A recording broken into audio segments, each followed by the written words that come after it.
Hi guys, my name is Kirsty and welcome back to Upside Down Books. Today we're going to be talking about the worst books that I read in 2020. Non più tra I farfalloni amoroso, notte giorno di torno.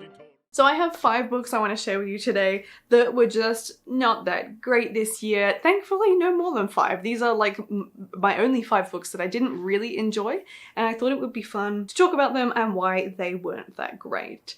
I'm usually a pretty easygoing reader, and I feel like I've managed to pick on the whole books that I tend to enjoy, but every now and again I get a real stinker. So without further ado, let's get into the books that really disappointed me this year. The first book I have to talk about, I feel, is a bit of an unpopular opinion, and that is the final book in the To All the Boys I've Loved Before series by Jenny Han. So this is Always and Forever Lara Jean, and I just didn't really like it. I rated this one 2 out of 5 stars because I just found this so meh.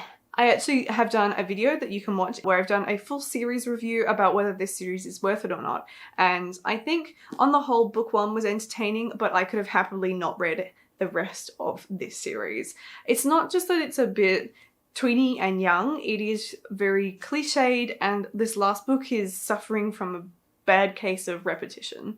So going through it, I found that there weren't really any new ideas introduced in the final book. Book 1 was good, book 2 was interesting but not groundbreaking, but book 3 really doesn't take the story any further. There's no character development that happens in it. Everything is just a little bit ridiculous. I found Lara Jean insufferable. She was really rubbing me up the wrong way in this book, and I just found that her naivety was a little bit ridiculous for someone about to go to college. But yes, in particular, the thing that just really frustrated me in this book was the fact that there were no new ideas, nothing interesting that happened. It just was the same drama and stuff that had been addressed in books 1 and 2 that got rinsed and repeated into the 3rd book again. It almost felt as if Jenny Han had written a contract to like publish 3 books, but unfortunately ran out of any new ideas for the last one and just sort of was like eking it out, and it just didn't work. So this one just was a bit of a bummer for me, but I just didn't really enjoy it. The next book that I read actually surprised me as being one that I didn't really like, and that was Bridgets Diary by Helen Fielding. So I gave this one a pretty average rating of 2 out of 5 stars. I love the story of Bridget Jones and I really enjoy the films, but as I was reading this book, I found that this was just read really outdated and was a little bit ridiculous. But this book is nearly 25 years old. It's pretty old, and I felt like a lot of the views and opinions about women and the way that Bridget is dealing with her love life was a little bit outdated to the point where it was quite difficult to read. And I think that the movies have done a good job in sort of toning that back a little bit so it's a little bit more palatable and not so much of a slap in the face about what it means to be a woman. But I just found that this was not a great book. I really felt that this was a case where the movie was honest to goodness better than the book. I really didn't like Bridget in this book, and I didn't particularly love Darcy either. I just found all the characters fell a little bit flat on their faces on the whole, and the story was just a bit eh. The next book I was honestly surprised that this one I didn't particularly like, and that was The Stormcrow by Kaylin Josephson. I have heard a lot of people who have liked this one, but I found this one to just be not great. The character development and the ridiculousness of the story was just too much for me to take on and to actually enjoy. The romance in this is ridiculous. The stuff that happens is just unbelievable. I just think you can write stories where they're a little bit ridiculous and strange things is happening, but on the whole, this one just didn't quite work for me. There were too many elements of it where I was just like, I am so bored of the stupidness that is going on in this book, or the unbelievable character arcs where it just felt that the characters didn't have the right motives or any motives at all for them to make the changes that they were making. So it was quite predictable, and there has been a sequel released and part of me is really tempted to pick it up. I did rate this one 2 out of 5 stars as well, but I think it's probably not going to get better, and for the sake of all the other books I want to get around to, I probably won't be continuing the series. The next book that I want to talk about, I can't actually find my copy of it, I'm not sure where that's gone, and that was The Christmas Party by Karen Swan, and again I was a little bit surprised about this one.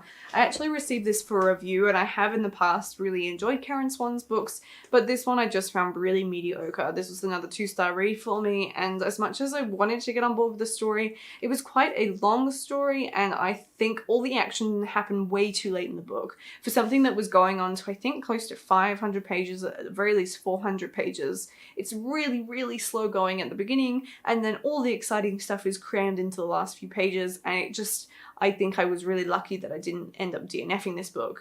I think the main fault of this book is simply that the pacing is all off and the plot is just a little bit too lumpy with when things are actually happening. So unfortunately this one didn't quite make the line for me. There were a few books that I DNF'd, but I don't want to talk about those today. So the final book I am going to talk about is The Keeper of the Mist by Rachel Neumeier. This book was crap. I rated this book 1 out of 5 stars and I am gobsmacked that I even managed to get to the end of it. This book is probably one of the worst books I have ever read.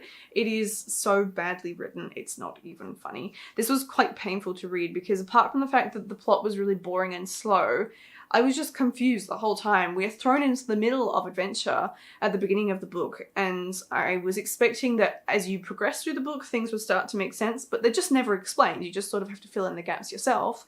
And then the characters had no growth whatsoever. Most of it is like internal dialogue, so it's very boring to read, and it is badly, badly written. I don't know what the editor was doing with this book, but they sure as hell were not making it better.